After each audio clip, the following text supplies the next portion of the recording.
Good day. Welcome to the second webinar in CAEF series, Trivializing Jew Hatred and the Consequences, with today's featured speaker, Dr. Charles Small, founder and executive director of the Institute for Studies in Global Anti-Semitism and Policy. I feel like I've spoken to many of you before, so you may know who I am, but we always have new people. I'm Andrea Spindle, executive director of the Canadian Anti-Semitism Education Foundation, a registered Canadian charitable organization. CAEF is both an education and an advocacy organization presenting regular webinars on significant topics related to combating anti-Semitism and today's virulent anti-Zionism and advocating to government and the private sector to take action. For people less familiar with our work, I invite you to visit our website, view recordings of earlier webinars, read the CAEF bulletin, which highlights issues, and see our advocacy and actions section, where we post correspondence and reports on the actions that we are taking on issues like asking the city councils in both Ottawa and Toronto to take action against pro-terrorist rallies in their cities, registering concerns and complaints with various school boards in regards to specific teachers whose behavior or classroom comments or social media postings are deemed anti-Semitic, demanding the federal government of Canada cease funding the anti-Semitic, violence-oriented UN Relief and Works Agency, UNRWA, which has continued to use texts and employ teachers urging children to commit acts of terrorism. We have provided a detailed critique of the report from the University of Toronto on its failing to deal with anti-Semitism, and we lead a multi-organizational project documenting anti-Semitism in the education of social workers at major Canadian universities. A major report was published in the Journal of Contemporary Anti-Semitism by the director of our research project. We respond regularly to specific instances and have provided support to individual students who have been victims of anti-Semitic incidents. Our education committee has produced a soon-to-be-released resource guide and materials, including lesson plans for grades SK to 12 on anti-Semitism, but from the perspective of various courses and curriculum within the Ontario educational system. So it builds knowledge into courses as diverse as English, history, and even travel and tourism. And it includes an annotated bibliography of books, articles, and videos, so watch for it. We are seeking to be a recognized partner with the Toronto Board of Education. Last fall, we were a major partner in the delivery of a major conference in Ottawa on anti-Semitism in respect to the Ottawa Carleton District Public Schools.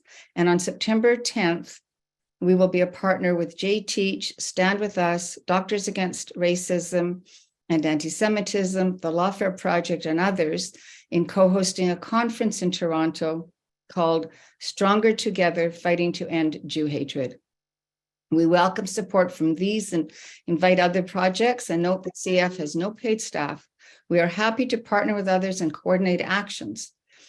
Thanks to today's many Web Talk co-sponsors: the Lodger Center Congregation, Beth Tikva Synagogue, Americans for Peace and Tolerance, the Israel Activist Calendar, Americans for a Safe Israel, Eye on Anti-Semitism, End Jew Hatred Canada, the Mattathias Project, the Canadian Institute for Jewish Research, the International Christian Embassy Jerusalem, European Lawyers for Israel, the Israel Independence Fund, the North Carolina Coalition for Israel, Scholars for Peace in the Middle East, the Israel Committee of Sonoma County, Adith Israel Synagogue, the Stronger Together Conference, and the Institute for Global Studies in Anti-Semitism and Policy.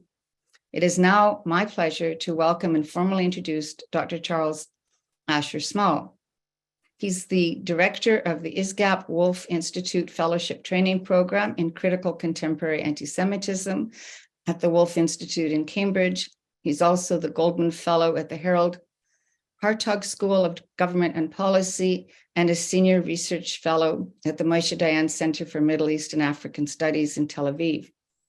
Previously, Dr. Small was the Koret Distinguished Fellow at the Hoover Institution at Stanford University. Charles convened a groundbreaking academic seminar series in the emerging field of contemporary anti-Semitism studies at Columbia University, Fordham University, Harvard University, McGill University, the National University of Kyiv, Milchavia, I'm not saying that right, Academy, the Sapienza University in Rome, the Sorbonne, and the Centre National de la Recherche Scientifique in Paris, Stanford University, University of Miami, and Yale University, as well as an academic program for professors at Pembroke College, Hartford College, St. John's College, and St. Antony's College, and Oxford University. Charles was the founding director of the Yale Initiative for the Interdisciplinary Study of Antisemitism, the first of its kind, and in North America. And he's also taught in the political science department and the program on ethics, politics, and economics, and ran a postdoctoral and graduate studies fellowship program at Yale. Obviously very accomplished, Charles is the author of books and articles, too numerous to mention here, but you can read about his scholarly contributions on the ISGAP website and see the extent of his influence in establishing international research projects and higher education programs to address anti-Semitism. Charles received his Bachelor of Arts in Political Science at McGill University in Montreal and an M.Sc in Urban Development Planning in Economics Development Planning Unit at the University College London, and a Doctorate of Philosophy at St. Antony's College at Oxford University. Before Charles begins, I just want to remind people that you can put your questions in the Q&A on your screen. You're welcome to use the chat for comments, but I prefer you put your questions in the Q&A, and that at all times your communication is respectful to one another. It's really a great pleasure for me to now call on Charles. Thank you, Andrea. It's a pleasure and honor to be here with you, and I really want to commend you and your colleagues at the Canadian Anti-Semitism Educational Foundation for what you're doing. And I didn't realize it's all kind of a voluntary group of people fighting anti-Semitism. And it just makes your work even more impressive and incredible that here, members of the community have had enough and are getting organized and doing impactful work confronting anti-Semitism in our midst. And it's wonderful to see how you've built a coalition of organizations, willing to sponsor these speaking series and this event and others. So really, I commend you and all the people you're working with in making a difference. And I think your team is an example of what can be done in other communities around Canada, the United States, and around the world. So thank you. I'm honored to be here. So thanks. Thanks for all the work you're doing. So as Andrea said, I'm the director of ISGAP. ISGAP is the Institute for the Study of Global Anti-Semitism and Policy. And we're also a nonprofit organization with entities in the United States, Canada, Europe, and we're an Amuta in Israel. We have an amazing group of amazing team of people working in our administration and a team of scholars and research fellows. Natan Sharansky, as many of you know, is the chair of ISGAP. And I had the privilege of starting ISGAP. The first president was Elie Wiesel. So we've gone from Elie Wiesel to Natan Sharansky, and heroes of the Jewish people and of human rights and human dignity. And I know many friends are watching. I'm originally from Montreal, as you know. I know there's a bunch of Canadian friends there. I saw Steven Singerman sent me a message. He's in Toronto, also fighting anti-Semitism on the ground in the teachers union and in high schools in Toronto. And he was the director of McGill Hillel when I was a kid. I was the president of Hillel 5 or 6 years ago. I'm kidding. When I was a student at McGill, and Stephen was the director of Hillel, and we actually went to the Soviet Union to visit refuseniks, including Natan Sharansky's mother and brother and other leaders of the refusnik movement in Moscow and then Leningrad. So it's we've come in a way full circle. Here we have the North American and European Jewish communities when we were young, fighting to let my people go in the 70s and 80s and into the early 90s, to let the Soviet Union free the Jewish people to live as Jews and to be able to migrate to Israel. And now, amazingly, a figure of the Refusnik movement of Jewish pride in the Soviet Union, people willing to commit, to great dangers, to go to prison, to even worse, to live as Jewish people. Those leaders that were struggling in an anti-democratic country in the 70s and 80s to just live as Jews, who are now free as Jewish people in Israel and Israelis living in Israel. Natan Sharansky, serving in numerous Israeli governments and really a leader of the human rights community and a leading human rights advocate in Israel, serving in the struggle against anti-Semitism in ISGAP and CAM and other organizations.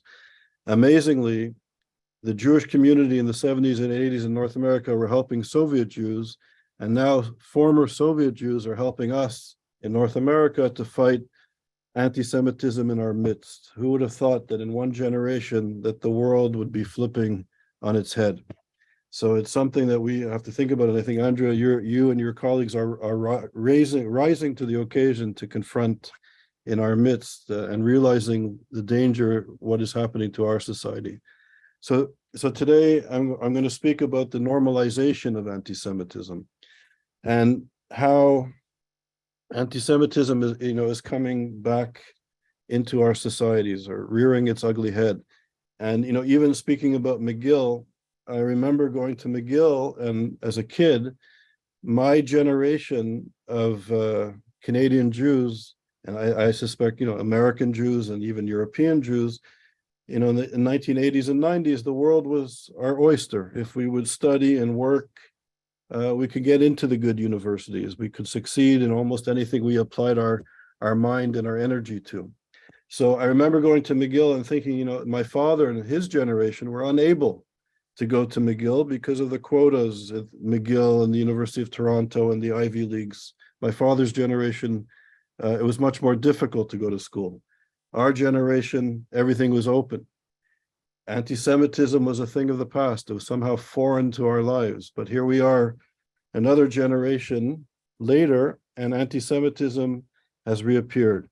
I just was with a leading philanthropist, a Jewish philanthropist in the United States, who has been supporting an Ivy League school. Him and his family have been supporting it for a couple of generations. And he got 4 Jewish students and 4 non-Jewish students to apply to the Ivy League university that his family has been supporting. The 4 Jewish applicants were much more qualified, had better applications than the 4 non-Jewish students. And the 4 Jewish students have come from a high school in New York that was basically a feeder to the Ivy League universities for the last 30, 40 years. Now we see a phenomenon which these Jewish high schools in New York and Boston that were once feeding Ivy League universities, the students are no longer getting accepted as they were. And in my friend's, small experiment, the Jewish students with higher SAT scores, LSAT scores, better grades, better CVs, the Jewish students did not get in, and all the non-Jewish students were accepted. So this is a phenomenon that's beginning to emerge in the United States. The dropping of enrollment of Jewish students at top universities, at some top universities. So how has this become normalized? And I think in a way, what we do at ISGAP is try to understand anti-Semitism from an interdisciplinary scholarly perspective. And I'll start in one area, which is sort of the macro level, and kind of drill down to the micro level. And I know I'm only going to speak for about 20 more minutes, and I'd be happy to have a conversation and speak with Andrea or receive any questions and comments.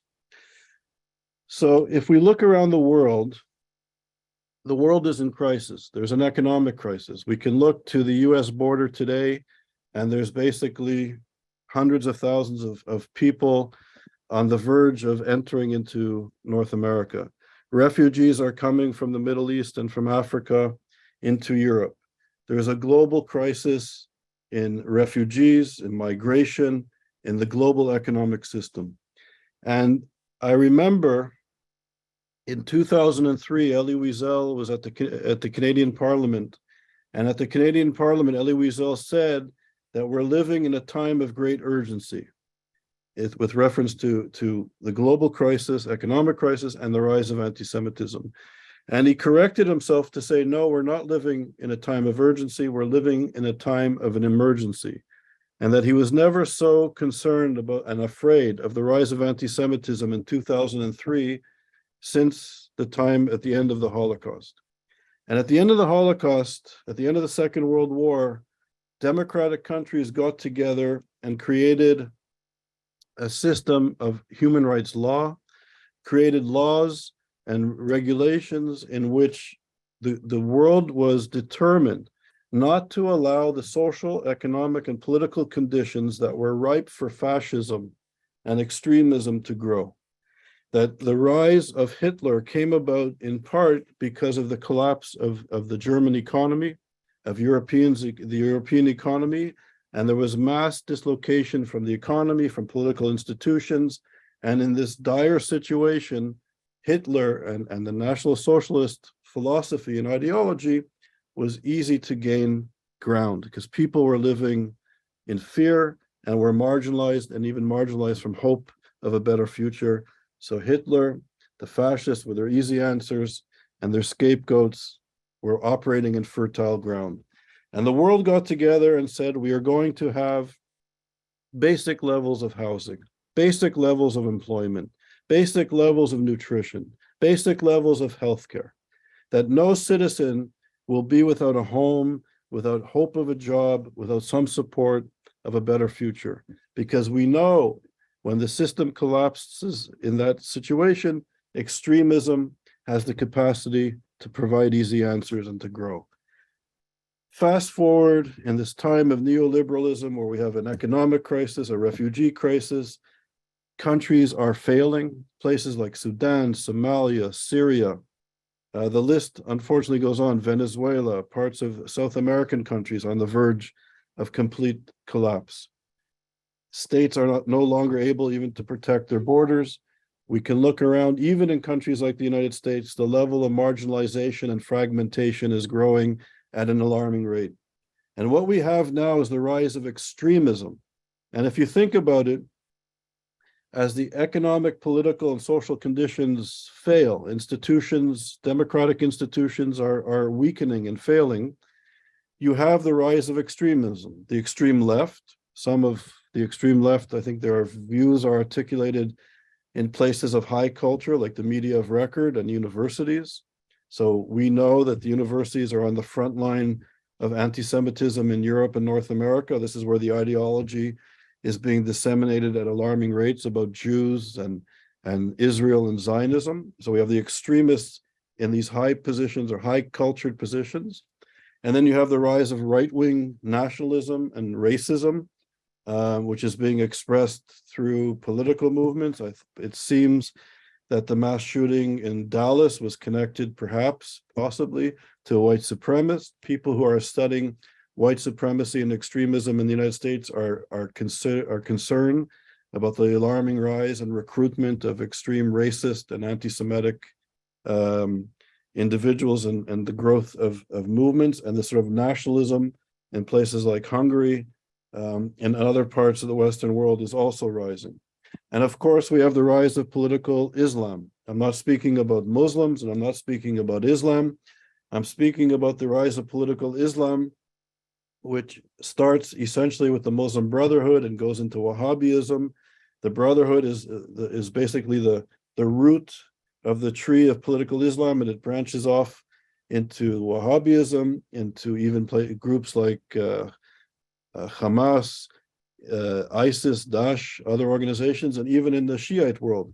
You can see that the Iranian revolutionary regime's ideology pays homage and respect to the Sunni founders of the Muslim Brotherhood and Radical Islam. And Radical Islam essentially takes European genocidal anti-Semitism and fuses it with a very narrow understanding of Islam. So it takes the protocols of the elders of Zion, and as Elie Wiesel said, the Holocaust did not begin with the railroad tracks and the crematoriums. It began with words and ideas. And the very words and ideas, the protocols of the elders of Zion, which was the foundation, which these words and ideas began to marginalize Jews from European society, from places of employment, from the universities, from their homes. And it led to the final solution. It began with the lies and the words associated with the protocols. It's the protocols that are a core element of the ideology of the Muslim Brotherhood. It's not the reactionary extreme wing of the Brotherhood or the military wing of the Brotherhood. It's a core element of their ideology. And what's fascinating as a student of anti-Semitism, here you have the radical right, the radical left, the radical Islam, white nationalists, black nationalists, all at its core, as different and dispersed as their views are and even their goals, they share one commonality, their hatred of the Jew and the vile European-rooted anti-Semitism that led to the extermination of the Jewish people at its core. Now, in the universities, we're speaking about the normalization of anti-Semitism, and I'm going to speak about how funding is going into Western universities from the Muslim Brotherhood and from the Gulf, and I'll speak to that in a minute. And sometimes our community is a little bit confused, or we find anti-Semitism a little complicated. You know, what is anti-Semitism? When is critical statements of Israel okay and not okay? When does it bleed into anti-Semitism, and when is it legitimate criticism of Israel? Is the IRA definition okay or it's not okay? You know, it's confusing sometimes to our community. But if we take one step back and think about this very simple but frightening comment. A generation and a half ago, Jews were hunted and exterminated by the millions, because the Jewish people were perceived as not white, and we were diluting the purity of the white Aryan race, and we had to be removed from society to defend the purity of the white Aryan race and the Aryan nation. And this twisted anti-Semitism led to the extermination, systematic extermination of millions of people, and those who were fortunate to survive disperses into Israel, into the Americas. They escape Europe, a space where Jews lived for many generations. So that twisted racist ideology, in less than 2 generations, at our best universities, this is at our best universities, University of Toronto, McGill, the Ivy Leagues, the Sorbonne, Oxford, and Cambridge, are now teaching students that Jews are white. But it's not that we're white, sorry for what happened in the Holocaust, we've learned our lesson, and welcome to the club, and please accept our apology. No. Suddenly, the Jewish people have become the incarnation of white supremacy, racism, colonialism, and even apartheid. Apartheid. That we, the Jewish people, are now the symbol of 400 years of European colonialism, of European slavery, of European genocide in the Americas and in Africa and Asia. The Jew is to blame, and this is not coming from Lyndon LaRouche or the Nation of Islam or the thugs on the street. This is coming from our best philosophers and thinkers at our best universities. How irrational and how disturbing. And what's disturbing is that once again, the non-Jews are defining us for who we are. Imagine, you would think there would be a little bit of humility among intellectuals, particularly in the West, particularly in the European and North American tradition, that maybe after the Holocaust, the Jew has the right to define ourselves. No. We are now being defined again as the quintessential enemy, because in this sort of multicultural, postmodern, woke environment in which the universities are the quintessential leading institution, for a Jew to be defined as white, as a racist, and as an apartheid supporter is probably the most poisonous categorization possible. We are the ultimate enemy in this landscape. So how did this happen? One of the projects that we're doing at ISGAP has shown, and I've presented this in public about 6 years ago in Washington. We were doing research Michael Bass in Toronto was working with me, and another expert on the Muslim Brotherhood. We worked for years, and our work just showed that there was over $3 billion in undocumented money going to American universities from the Muslim Brotherhood, from the Gulf.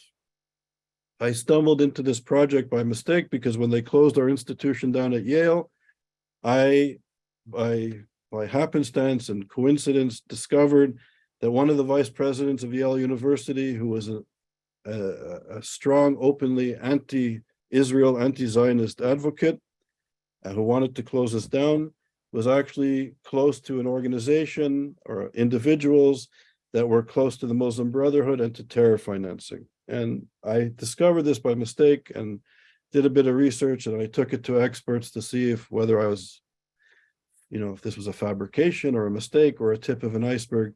It turned out to be a tip of an iceberg.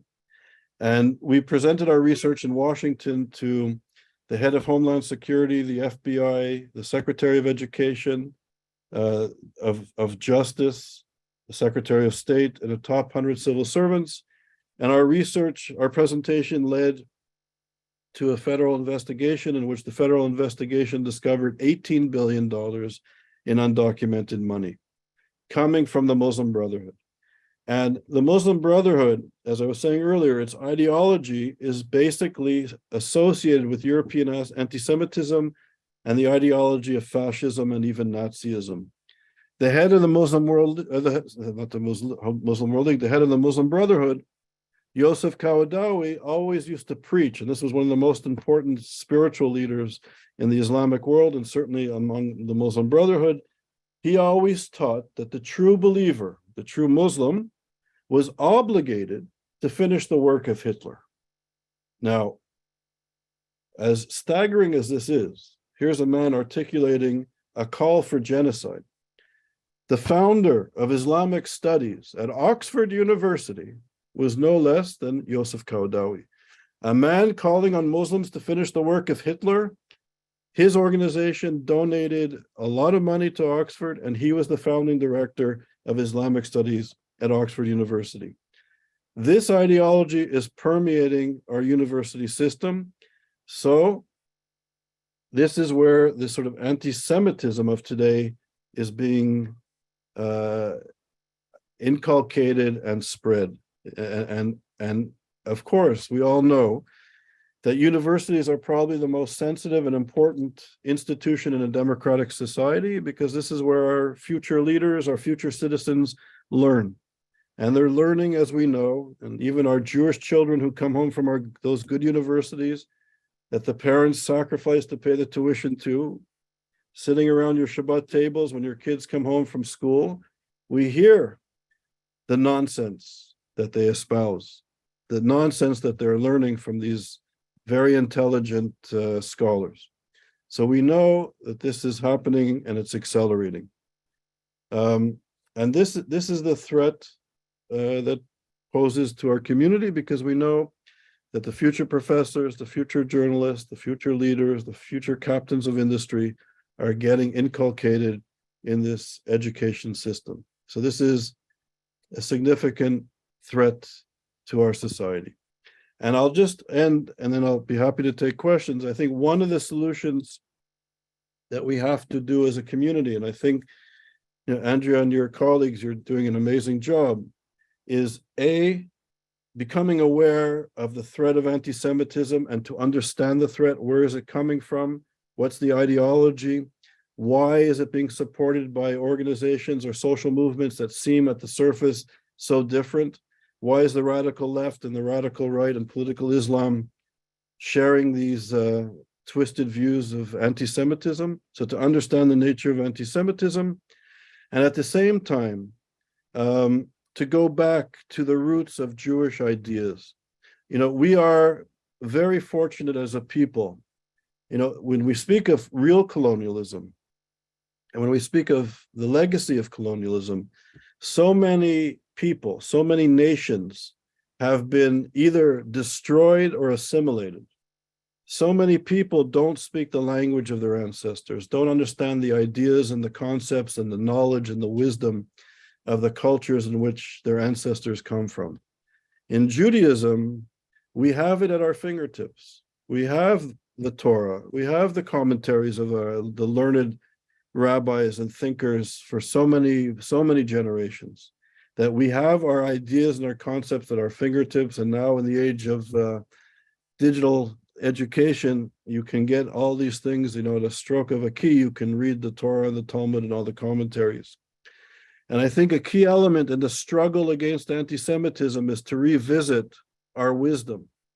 And if we become strong and knowledgeable in our wisdom and our culture, nobody, not even if they're a professor at the University of Toronto or a professor at Oxford or the Sorbonne, nobody can and nobody has the right ever to define us.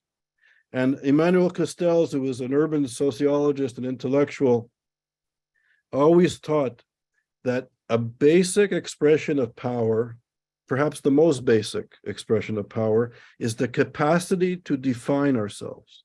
If you cannot define who we are, if you can't define yourself, you're lost. It's an expression of being completely powerless.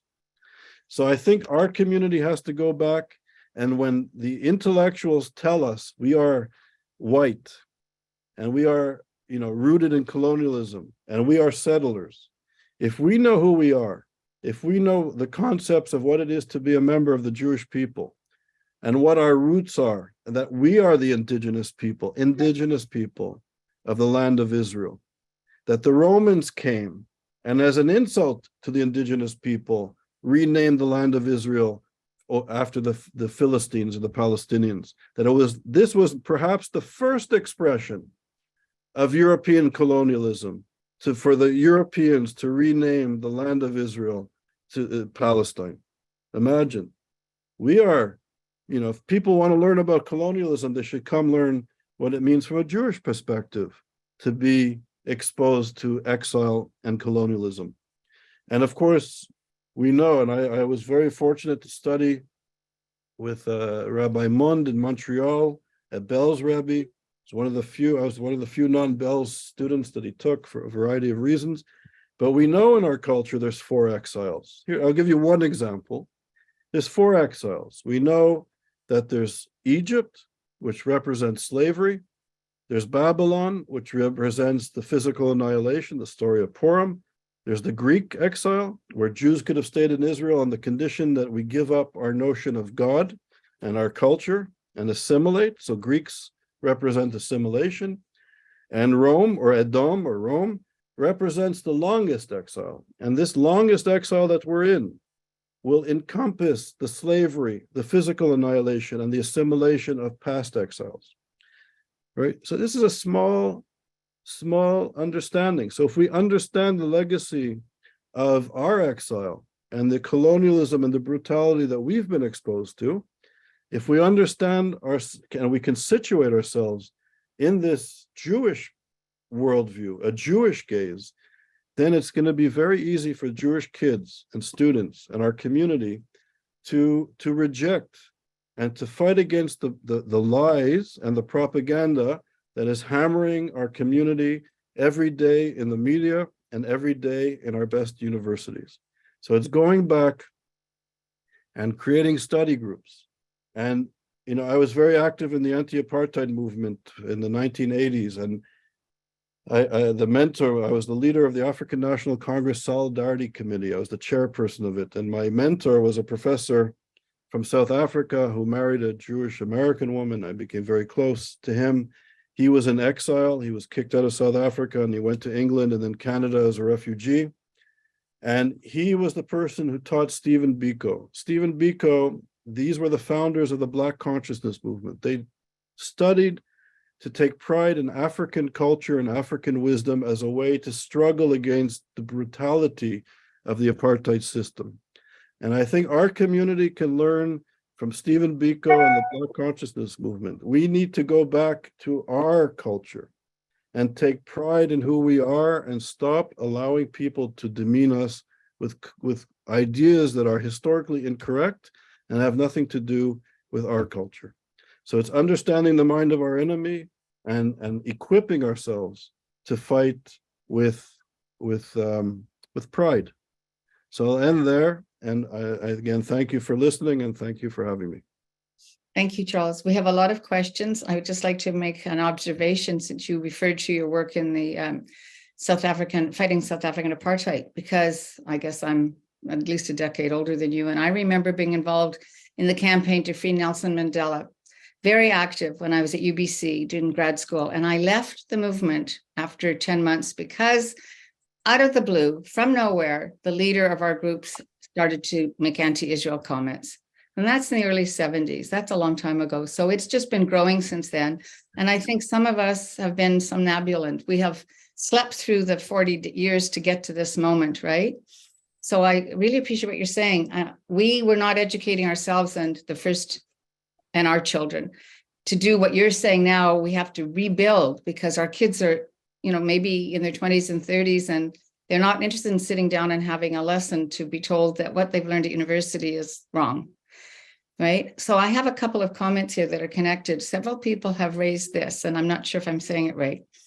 Is our focus on it as Jews, is our talking about anti-Semitism, is it raising more anti-Semitism? Are we saying to people, this is anti-Semitic, that's anti-Semitic, and they're just getting fed up with us, and therefore there's more anti-Semitism? Is that possible?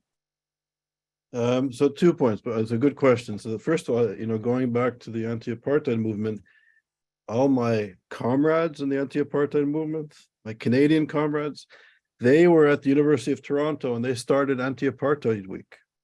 So the people struggling against the real apartheid, but specifically the Anglo-Saxon Protestant elite Canadians and liberals involved in the anti-apartheid movement, then went to the University of Toronto and started a new anti-apartheid movement where these liberals probably, I'm not a psychologist, but realizing the legacy of what their family did to people in Africa and to the Indigenous people in Canada, what their family directly did to the Indigenous people of Canada, they go to the University of Toronto and they blame the Jews for being the apartheid colonialists. So I'm not a psychiatrist, but something was going on there. But yeah, my comrades started Anti-Apartheid Week in Toronto, and that then went throughout the world and was a key element of the BDS movement. So that's, we share the common legacy of those hateful anti-racists. Yeah. So George Zilbergild actually asks, and I think it's a good question about whether there should be a core curriculum in every program. We have Middle East studies all over the place, but Middle East studies does not incorporate a course on anti-Semitism and anti-Zionism. So it's almost like we've excluded ourselves from being geographically in the Middle East. Is there a way to have, I know you do a lot of, all your work is academic, you talk to people and influence professors all the time. Could we not get a program that we implant in all these Middle East studies programs? So another great question. So look, going back to the first question, and actually my mother's friend was just telling me this yesterday. Is fighting anti-Semitism causing more anti-Semitism? Maybe we should just be quiet. And she was very disturbed that there's Israeli flags last week all over Côte St. Luc, and it made her feel very uncomfortable. So are we too visible? Are we complaining too much? And look, in liberal thought, and this goes back to a book by Ryan called Blaming the Victim. In liberal thought, we always blame the victim. So if women were discriminated against or physically abused, the judge and society would say, why was the woman there? What was she doing? What was she wearing? We look at the victim, we don't look at the perpetrator. In racist stereotypes, African-American men were perceived as being lazy or being aggressive. So we don't look at the history and legacy of racism, of slavery, of Jim Crow and subjugation, segregation in our society. We look to the victim. So when Jews are concerned, and we have reason to be concerned, and we raise the issue of anti-Semitism, a way of dismissing us is to say it's enough. You're causing too much pressure. You're reminding us too much. Leave it alone. And I think our society has a deep problem of anti-Semitism. We know historically, Western civilization, the role of the church, even science and eugenics and education and philosophy, anti-Semitism is deeply rooted in Western society and thought, and there's a problem. So I wouldn't start blaming our community or the Jewish people for raising it. I think we need to, as I said earlier, learn from our wisdom and gain pride and re-energize ourselves and take pride in who we are and carry on with our life and live strongly. And how about creating a program that we can take into the various universities? I know I'm familiar with the study you did on the billions going to funding Middle East studies, and I think related courses or departments. And then now we've got high school, we've got ethnic studies, the same garbage. Yeah. So look, in this sort of philosophical moment, in this sort of postmodern philosophical movement, with intersectionality, every group conceivable or created with imagination is included in this work against discrimination. But the Jew, and despite the legacy of anti-Semitism in Western thought, despite the legacy of the Holocaust, the Jew is now considered outside of this intersectional moment because we're white supremacist and apartheid supporters. And this comes out of, in part, the funding by the Brotherhood and Qatar and the Saudis into our university system. So there's not much space in this Middle East studies and places to entertain these issues. So I think we need to create, our own programs. We try to educate scholars and we send them back to universities to do work on anti-Semitism.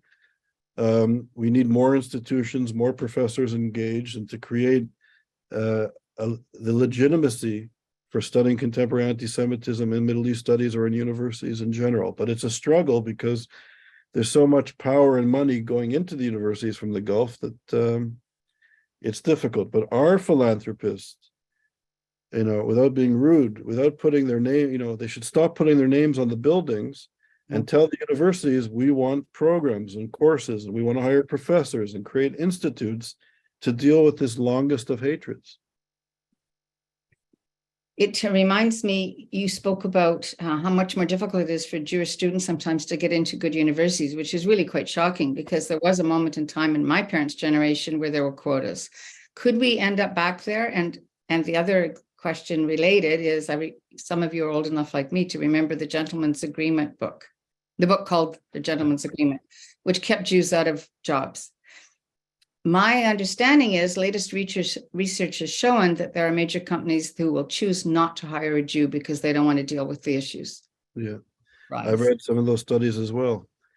Look, I think things are shifting. I don't think everything is going to go back to the way it was. We're going forward with new socioeconomic, political, and cultural processes. The world is changing rapidly. There's, artificial intelligence now, which, in the very near future, the capacity to lie in social media, to create videos and voice messages and images that are not true. I mean, we're entering into a new space where all these issues are being, we'll have to deal with it. So it's going to be very challenging. But yes, anti-Semitism is real and it's increasing. It's not just a problem now in the Middle East. It's not just a problem in Europe. It's arrived to Canada and the United States. Some people in our communities in the North America somehow thought that we were special and it would never come here, but it's here and we need to learn. And I think we can reach out to the Jewish communities in Europe who've acknowledged this decades ago and have been dealing with it. They should come and teach us a little bit how to catch up quickly, but it's here and it's real. It's affecting our universities.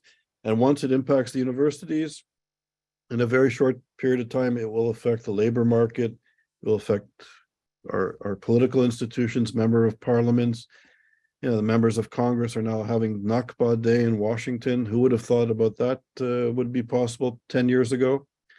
And I should say we're speaking on a day where apparently, and I don't know if this is true, so we'll know in the next several hours, but I understand that the rocket that was fired from Gaza into Rehovot for the first time, was apparently a missile coming out of Iran. It was an Iranian missile. So when will the leaders of the democratic world, when will the president of the United States and Mr. Trudeau, really do something about this state that is not only oppressing women and gay people? So if you're really a Western democratic person, you need to support women and gay people. They kill gay people. They're shooting the protesters on the streets. And Iran is ideologically committed not only to destroying Israel, but disseminating the most vile forms of anti-Semitism, which is effective and gaining traction to some extent in society. When will the West stand up and learn the lessons of the Second World War and stop people or states in this case that is calling and inciting to genocide? So, unbelievable. But we are aware that about 18 Democratic Congress people chose not to support a resolution to congratulate Israel on its 75th, right? So you've got, which maybe it's not a huge percentage, but you've got a significant number of people in the Democratic Party that are anti-Israel. And in Canada, the new Democratic Party has on its page called its peace policy 13 statements against Israel, including that Canada shouldn't provide any military support, which we probably don't anyhow. So if they're influential in keeping the Liberals in power, then the Liberals could well be influenced by this policy. So how do we at the grassroots level, if you like, change the thinking of our politicians who seem blind and deaf, unable to deal with this? I think it's a good question. Look, again, I think it goes to the universities. If we allow the universities to accept money from countries and organizations that are calling not only for the destruction of Israel, not only for the extermination of Jewish people, but the subjugation of women and the killing of gay people and the harming of moderate Muslims, that this goes against the very essence of what a university is supposed to be about. A university is a space where people are supposed to search for the truth. So how can universities be taking money from states and organizations that are diametrically opposed to the very essence of what a university is and what a democracy is? And we know Elie Wiesel always used to teach us that anti-Semitism begins with Jews, but it never ends with Jews. And if the universities are acquiescing or becoming, partners with these nefarious organizations, it's going to impact society. And I think we need to call out the heads of universities to stop doing this. It's happening in Canada. I see there was one comment that Canada has no relationship with Iran. Well, our universities do. They do. Our universities are taking money and taking scholars from Iran, and they're coming to Canada. And actually, Canadian universities seem to be a place where intellectuals are going, Iranian scholars are going to Canadian universities, and they end up teaching at American universities. So there are relations, and the universities need to take responsibility. I mean, even if they don't send large amounts of money to a program, Canada's become dependent on the foreign money because foreign students pay so much more. Exactly. Some people might remember that a few years ago, Saudi Arabia got mad because Canada didn't want to sell them some kind of equipment that could be used militaristically. So they said they were going to take all their medical students home. If they had removed all the Saudi medical students, the Canadian medical system would have suffered greatly. We were dependent on those students in residence, right? Trudeau changed his mind within, I think, 24 hours. When the Saudis threatened to take out the university hospitals all went nuts, right? Yeah. Someone on asking a question has raised something I hadn't thought of. Would we be better off not using the word anti-Semitism and just called it racism? I think anti-Semitism is unique. There's some people who are arguing, and I think there's truth to it, but we'd have to change the name of ISGAP to talk about Jew hatred, that people who are anti-Semitic we're speaking about people who hate Jews. And anti-Semitism is a notion that some people don't understand, and there's inherent contradictions in the term anti-Semitism. It was created by somebody who hated Jews. So some people are speaking about Jew hatred, and I think there's truth in that.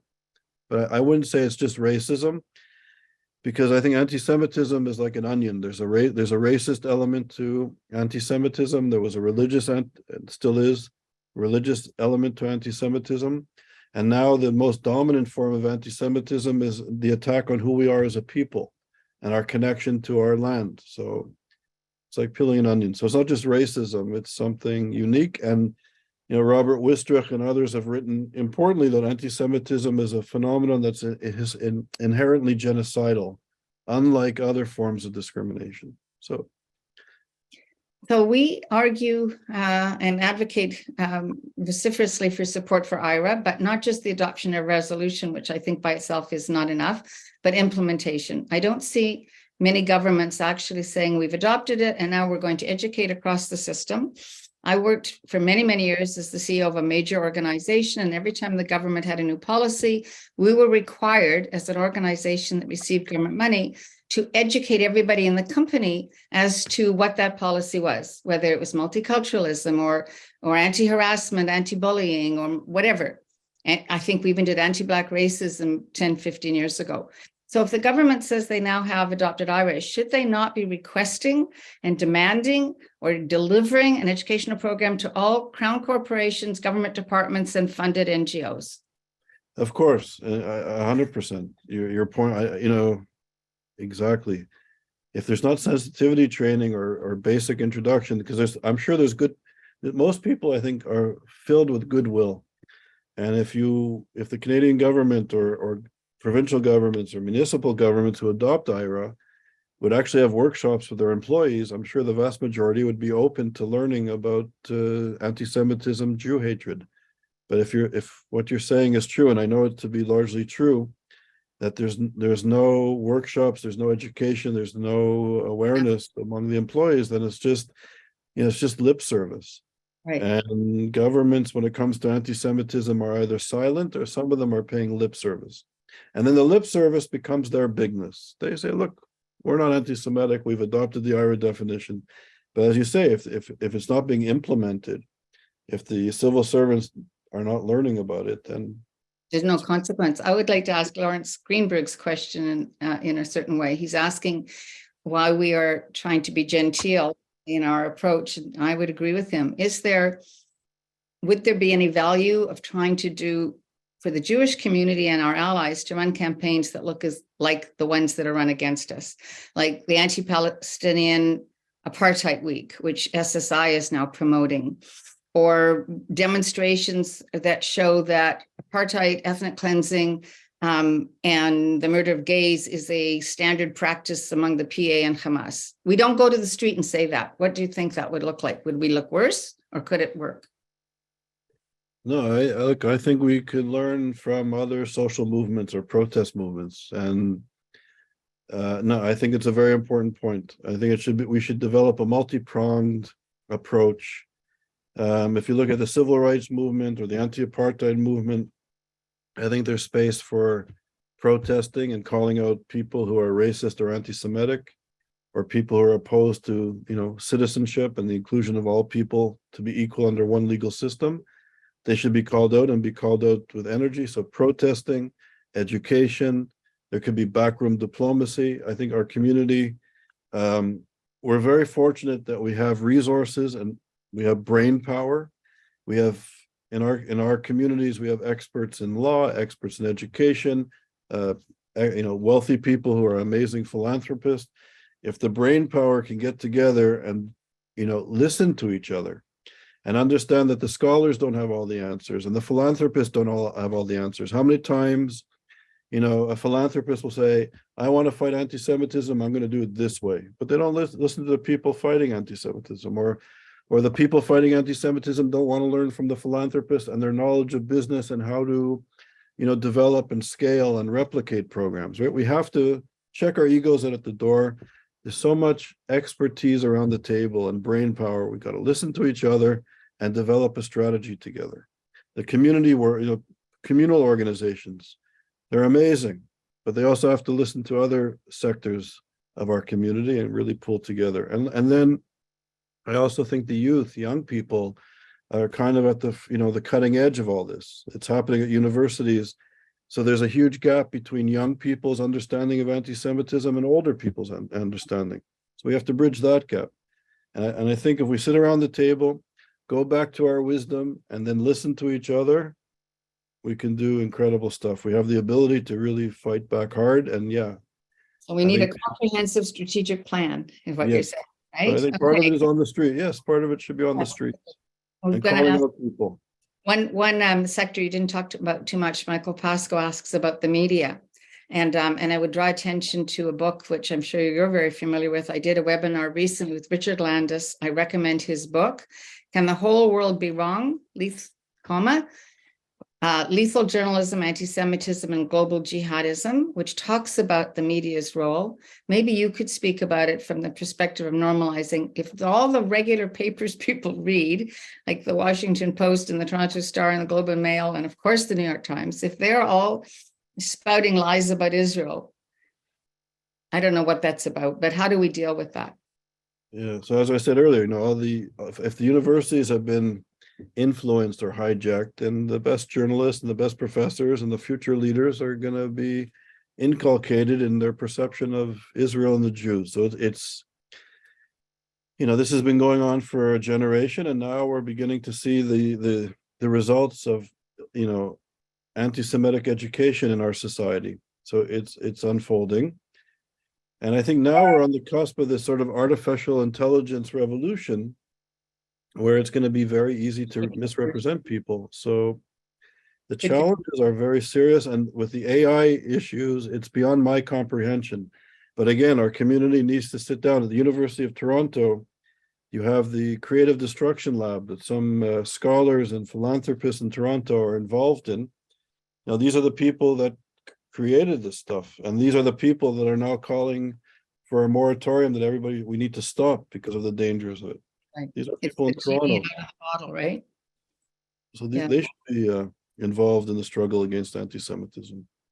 Are you aware of any specific measures that have been really effective in fighting anti-Semitism that you could share with us? I think the creation of the State of Israel. Okay, well, I'll go. This is, it's a strong country. It should, God willing, will remain strong. I hope this sort of political crisis will be dealt with by responsible people. But yeah, I think without Israel, everything that we're discussing about in the diaspora would be infinitely worse. So Israel is very important. And I think Israel needs to play a more robust role in not tolerating the anti-Semitism among the family of nations. So Charles, are you prepared to work with us to form a committee to pull the world Jewish organizations together and figure out how we do this? A small task. Small task, but we have to begin somewhere, right? No, we'd be happy. No, my colleagues and I have been amazed at the work that you and your colleagues are doing. So yeah, we'd be happy to work with you and maybe develop more programs together. And one issue I'll give a plug. In Oxford University, we run this program where we train professors. I mentioned it earlier. So, there's about, amazingly, 250 people are now listening to me. We have room in our Oxford program, which begins in early August. We're looking for professors. We're going to train them, and we send them back to their home university where they can teach courses for credit. So among the 250 people, if anybody knows a professor, or if you are a professor that wants to come to our program, please contact us. The best is at info@isgap.org, info@isgap.org. And we also look for exceptional students. So anybody who's a student leader, we have an Elie Wiesel Martin Luther King tract in our program at Oxford, and we look for young students who can come and build a project to bring back to the university to fight anti-Semitism and hatred. And we'd love to do more programs with you. You reach a lot of important people, and we have good scholars with us. We'd love to collaborate. And I think we'd love to do that. And so I'll just acknowledge a few more people and thank everyone for attending today. Jonathan Myers actually asked if Jewish organizations worldwide could come up with a cohesive strategy. So we're on the same wavelength. Jonathan, send me an email. I know that I think it's Martin Nash that's written before about the psychological impact. What we are not looking at, you mentioned not being a psychologist, but what we're not looking at is how people who are anti-Semitic benefit. Like, how does it solve them or satisfy their own psychological needs, desires, whatever is, something is benefiting people who hate us. There's got to be something. I don't know if you've thought about that, but maybe we have to delve a little into that as well. I think, go ahead. Sorry. No, I'm going to say that we don't have time for a lot more questions, but I will send all the questions to you, Charles, and then maybe there's an opportunity if you want to answer some that we could send that back out to people. And in the meantime, do you want to give people your email if they want to be in touch with you? Sure. And I work with Sima McGill, who was the head of the Ministry of Strategic Affairs in Israel a few years ago. And she's one of our vice presidents, and she's a strategic genius and was trying to help to organize the diaspora communities to fight anti-Semitism. So she's with us. She's great. Maybe she can work with you on your very important initiative. And you'll be in Israel. You can meet her. I'm going to be in Israel as of Saturday morning. Cool. Yeah. So your email address then? The best email, I guess, is charles.small@isgap.org. And you could also just write to info@isgap.org, and my colleagues will also respond. So I think it would be best to, if you want to write to me, but copy the info account, so you'll get a quick response. Okay, and I'm happy to hear from anybody as well about how we can be involved, how you would like to be involved with CAEF, or if you would like to donate, go to our website, www.caef.ca. It's very simple. The funds are used for projects. We aren't paying staff, but we're trying to ensure that we can still run Zoom webinars and develop materials and support. So we welcome any support and volunteers. Thank you very much, everyone.